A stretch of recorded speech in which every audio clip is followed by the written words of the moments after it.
DG met मेहर साहब हमारे साथ मौजूद हैं, उनसे ज़रा बात करते हैं। शुक्रिया मेहर साहब, आपने वक्त दिया। मेहर साहब, माहौलियाती तब्दीली के असरात ज़ाहिर है इस अंदाज में अब ज़ाहिर होना शुरू हो गए हैं कि पहले सिर्फ बात थी, अब बात नहीं। अब हर आम आदमी को भी पता है कि दिस इज़ समथिंग डिफरेंट, ये कुछ मुख्तलिफ है जो उसने अपनी ज़िंदगी में इससे पहले महसूस किया है, और सबको डर भी लग रहा है। जिस तेज़ी से ग्लेशियर्स पिघल रहे हैं, क्या ये सब कुछ पहले से प्रिडिक्टेड था? बिल्कुल जी, जैसा कि आजकल सीज़न चल रहा है या मार्च के महीने से गर्मी का जो स्पेल आया हुआ था, उस हिसाब से हमने ये इसके बारे में अलर्ट इशू कर दिया था कि जितने टेम्परेचर राइज़ हो रहे हैं उस वजह से हमारे ग्लेशियर जो हैं वो मेल्ट हो सकते हैं और ये सूरत हाल पैदा हो भी सकती है। और वक्तन फ़वक्तन हम एडवाइज़री भी इशू करते रहे हैं कि जब हीट वेव आती थी तो उसमें हम इसको भी बता देते थे कि जी फ़लाँ जगह पे पंजाब में या इसका क्या इफ़ेक्ट हो सकता है फसलों पे, इंसानों पे, या सिंध में क्या हो सकता है, हमारे दूसरे सूबों में। और ग्लेशियर्स का हम ख़ास तौर पे ज़िक्र करते थे कि इनके भी फटने के चांसेस हैं। और ये शिशपर ग्लेशियर चूँकि काफ़ी बड़ा है तो इसका भी हमने बताया हुआ था एडवाइज़री में कि जी इससे भी पानी जो है वो फ़्लो कर सकता है और आगे जो लोग हैं उनको अलर्ट रहना चाहिए। बिल्कुल, आपने ग्लेशियर्स का भी सही बात किया, बिकॉज दैट इज़ समथिंग जो कि लगता है कि बिल्कुल ही वो ऐसी चीज़ है कि जो मूव भी नहीं होगी, उधर ही रहेगी। लेकिन ऑफ कोर्स जहाँ इतनी गर्मी पड़ रही है और पड़ती चली जा रही है हर साल। अच्छा, ये ज़रूर बताइएगा कि मई में वैसे भी ऑब्वियसली गर्मी पड़ती है, हम एक्सपेक्ट कर रहे होते हैं, लेकिन इस बार तो पहले 1-2 हफ्तों में ही हमने देख लिया कि पारा 40-45 कहाँ तक पहुँच गया, ख़ास तौर पर मुल्क के जनूबी अजला में। तो क्या ये एक बाकायदा हीट वेव है और अब से हमें ये एक्सपेक्ट करना चाहिए? तो जनाब, ये बाकायदा हीट वेव है और इसका भी हमने ये जुमे को हमने इसका अलर्ट इशू कर दिया था। वैसे तो मई का पहला दिन ही जो हिस्टोरिकली अगर देखा जाए तो 30 अप्रैल को जो टेम्परेचर था पाकिस्तान में, जैकबाबाद में 49 डिग्री सेंटीग्रेड गया था। और वो भी एक रिकॉर्ड था कि जी उससे पहले अप्रैल के महीने में इतना टेम्परेचर जो है किसी जगह पे या इवन जैकबाबाद में भी नहीं गया था।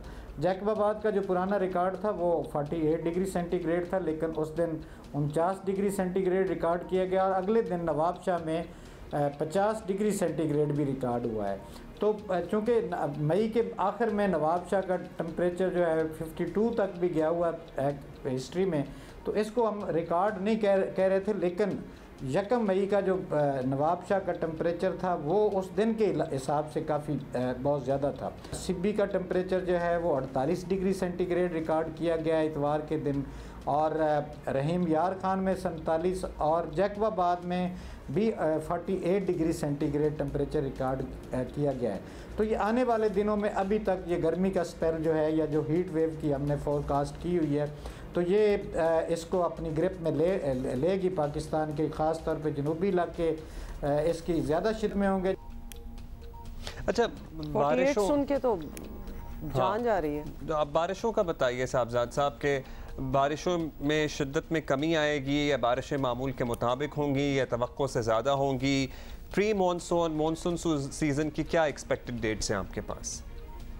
खैर, ये प्री मानसून तो अभी जो है वो मिड ऑफ द आप कह सकते हैं कि जून में शुरू होता है, लेकिन ये इससे अगला हफ्ता जो होगा यानी 16 से लेकर 24 की तारीख जो है वो पाकिस्तान के कुछ इलाके जो हैं आप कह सकते हैं कि KPK के और पंजाब के, तो यहाँ पे कोई बारिश मतवक्को है इस अगले हफ्ते में, यानी आप कह सकते हैं कि 16 से लेकर 24 तक उसमें थोड़ी सी आंधी भी आएगी या डस्ट स्टॉर्म टाइप भी होगा।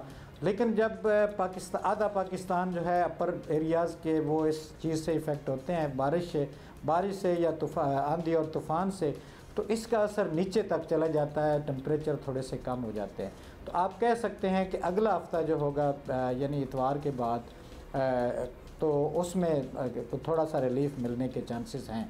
बाकी मानसून प्री मानसून जो है वो जून के मिड के अराउंड शुरू होने के चांसेस हैं। बहुत शुक्रिया, बहुत शुक्रिया मेहर साहबजाद साहब।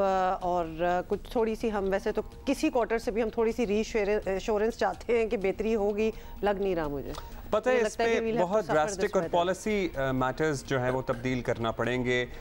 हमें अपनी एनर्जी कंजप्शन और एनर्जी प्रोड्यूसिंग जो चीज़ें हैं उस पर भी गौर करना पड़ेगा कि हम किस तरह से एनर्जी प्रोड्यूस कर रहे हैं। फिर हमारा जो गाड़ियों का सबसे बड़ा इशू है, मतलब दुनिया में कितनी ज़्यादा इलेक्ट्रिक व्हीकल्स जो हैं वो अब इस्तेमाल हो रही हैं। ये बहुत बड़ा निज़ाम है इलेक्ट्रिक व्हीकल्स के लिए, उनके चार्जर्स, उनकी चार्जिंग पोर्ट्स, मतलब ये इट्स अ मेगा प्रोजेक्ट। कहीं से शुरू करना पड़ेगा। बिल्कुल, यू आर वेरी राइट। और दुनिया ने थोड़ा थोड़ा शुरू किया है और हमें भी वैसे तो करना चाहिए। हमारे यहाँ एक ही इलेक्ट्रिक गाड़ी है, वो भी माशाल्लाह 1 करोड़ से ऊपर है। मतलब इलेक्ट्रिक गाड़ी भी तो ऐसी हो ना जो बंदा अफोर्ड भी कर सके, गाड़ी ही ऐसी हो जो बंदा अफोर्ड कर सके। आजकल आपने देखा गाड़ी तो कोई अफोर्ड भूल नहीं कर जाए ना। सकता। अच्छा, डिस्पाइट दैट गाड़ियां माशाल्लाह हैं कितनी, विच आल्सो टेल्स यू कि आई गेस तरक्की भी हो रही है। पब्लिक ट्रांसपोर्ट अगर बेहतर हो, मतलब आप देख कौन सी दुनिया, मतलब दुनिया में आप देखें जो तरक्की याफ्ता ममालिक जो वेस्ट की बड़ी मिसालें देते हैं, पर्टिकुलरली हमारे सियासतदान, हर बंदा पब्लिक ट्रांसपोर्ट इस्तेमाल करता है। वो सीईओ हो, वो जनरल मैनेजर हो, वो सर्जन हो, वो फिजिशियन हो, जब तक ऐसी बेसिक चीजें हम लोग फॉलो ना करें ना, तो मिसालें भी ना दिया करें। We are far cry from there.